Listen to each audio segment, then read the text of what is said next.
Yes, you are welcome to the class once again.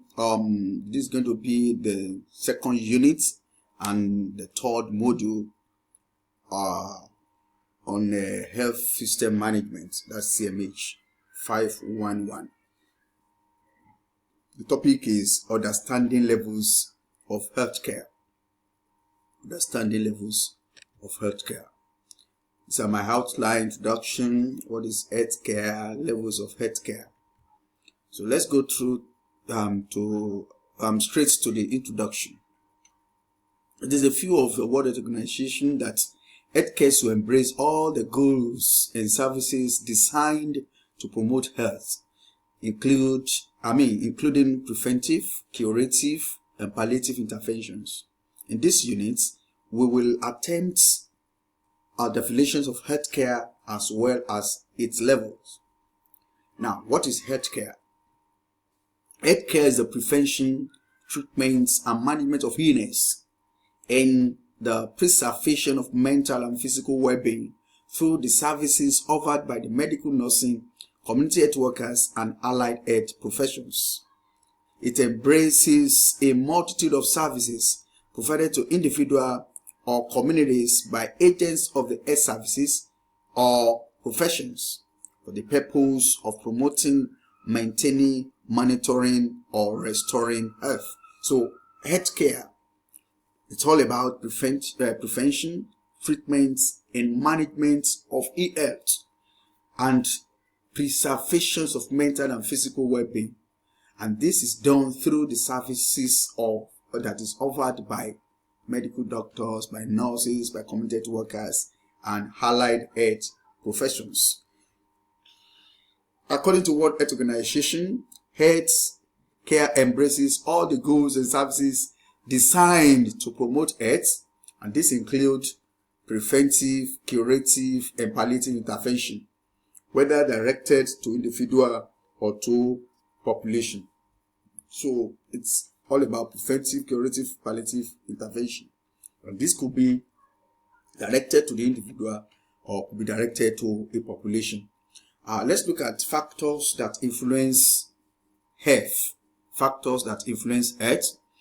We have few factors here. Number one, we have adequate food, good housing, basic sanitation, healthy lifestyle, protection against environmental hazard, protection against communicable diseases, then genetic factors. These are factors that influence health.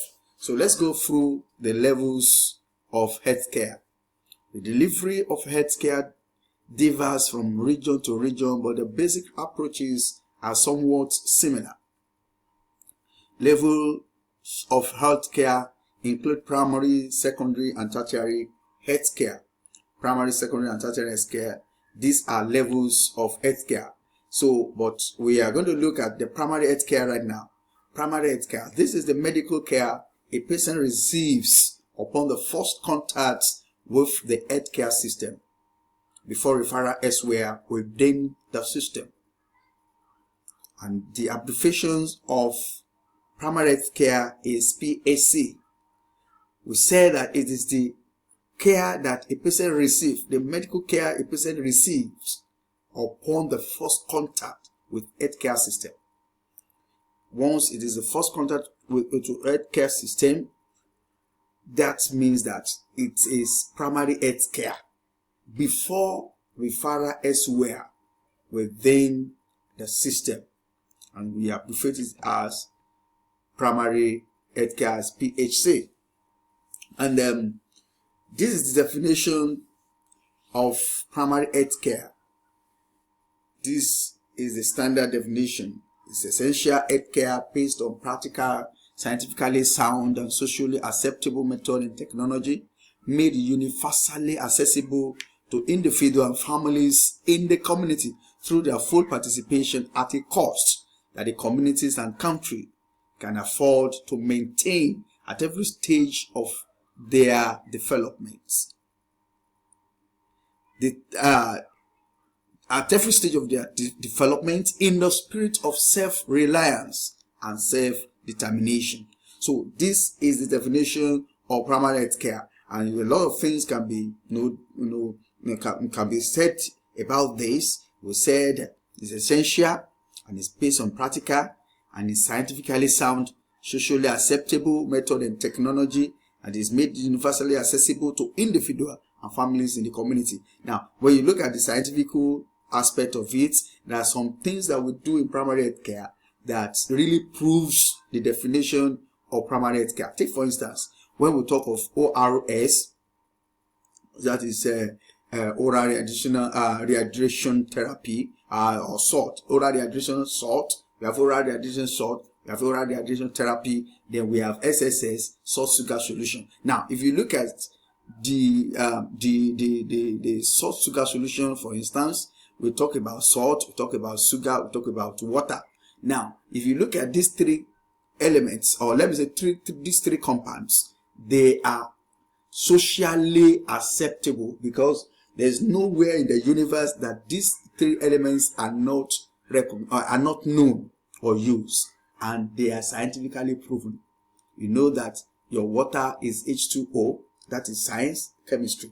Your salt is sodium chloride, that means sodium and chlorine, and then your sugar is C6H12O6. So these are compounds in chemistry, and it means that it's scientifically sound and it is socially acceptable. And even the method we use in making our ORS, the method also is acceptable. And technology is also acceptable and accessible.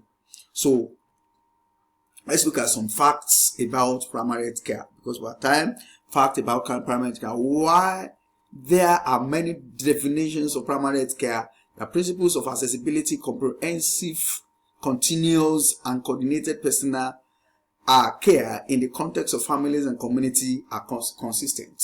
So the definition of primary health care, we see that there are certain things that are consistent there.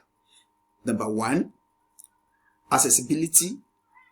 Number two, comprehensive, continuous. That means comprehensive, continuous, that's number three. And then coordinated personal care in context of family and community. Now, it means that the principle of accessibility, that means it makes universally accessible. Then it is not just what is happening now, it is a continuous process that will help the individual patient or clients to maintain the health, or even the group of people. So it's a continuous process, and not only that, it deals with family, individual, family, and entire population, community. So primary health care should be available to all people without the barriers of geographical location, cost, language, or culture. So it is expected that we made primary health care available and accessible to everybody wherever they live, or whether they are rich or not, even regardless of their culture. It is made be made available and accessible to all. Now, because primary health care is broad, it is information rich. Primary health care has the provisions of essential health care, is the basis of health care system. It provides both the initial and the majority of health care services of a person or population.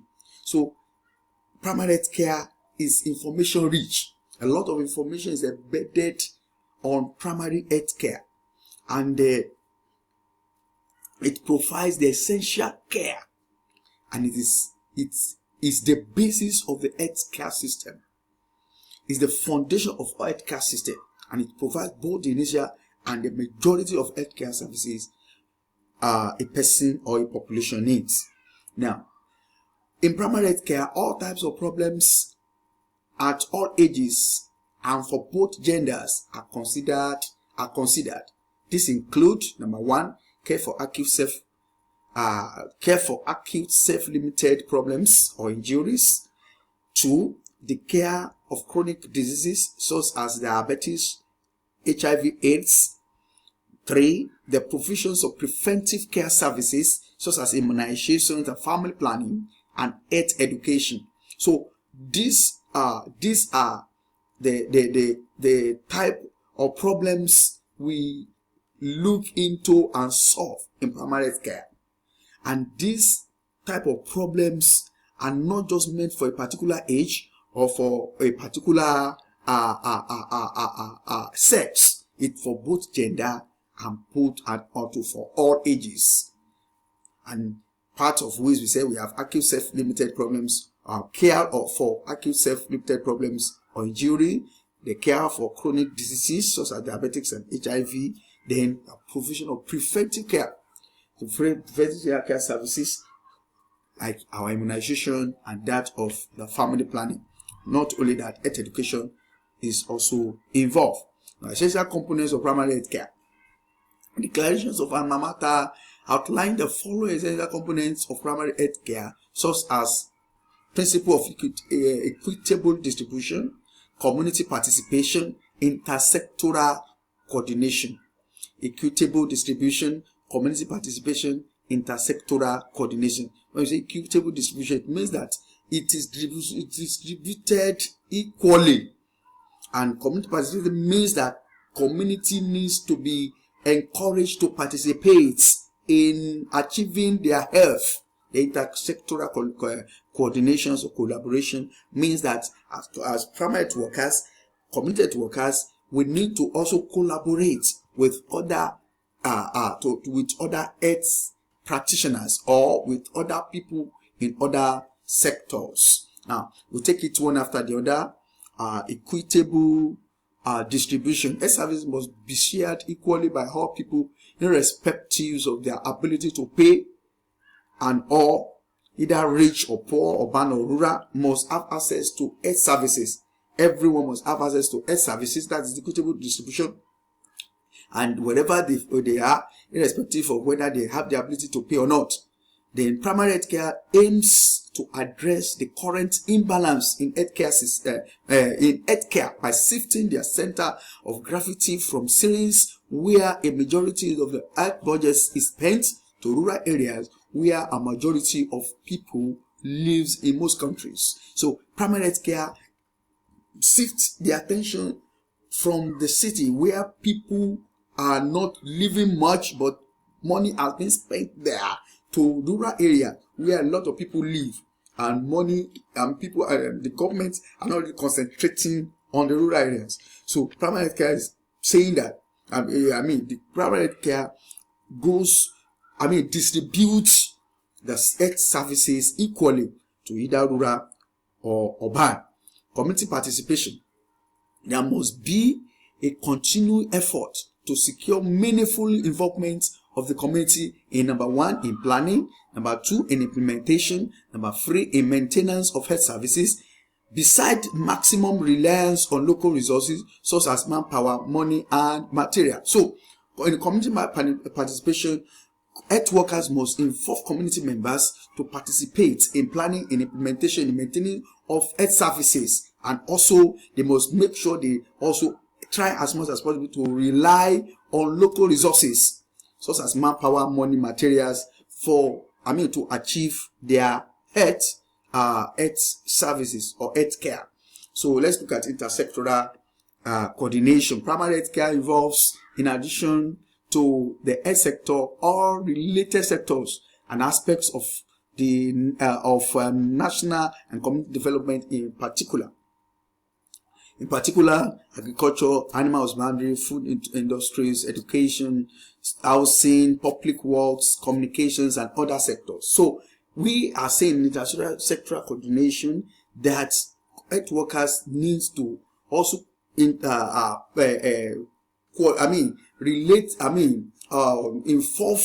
in additional sectors, as in work along with other sectors like agric, animal husbandry, food industries, education, housing, and public works, and even communications and other sectors. They need to work along with them.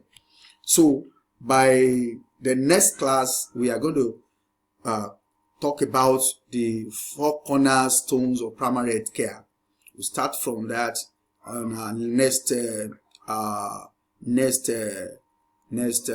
modules by God's grace. So I want to encourage every student to keep listening to the PowerPoint and get the message therein. Good luck.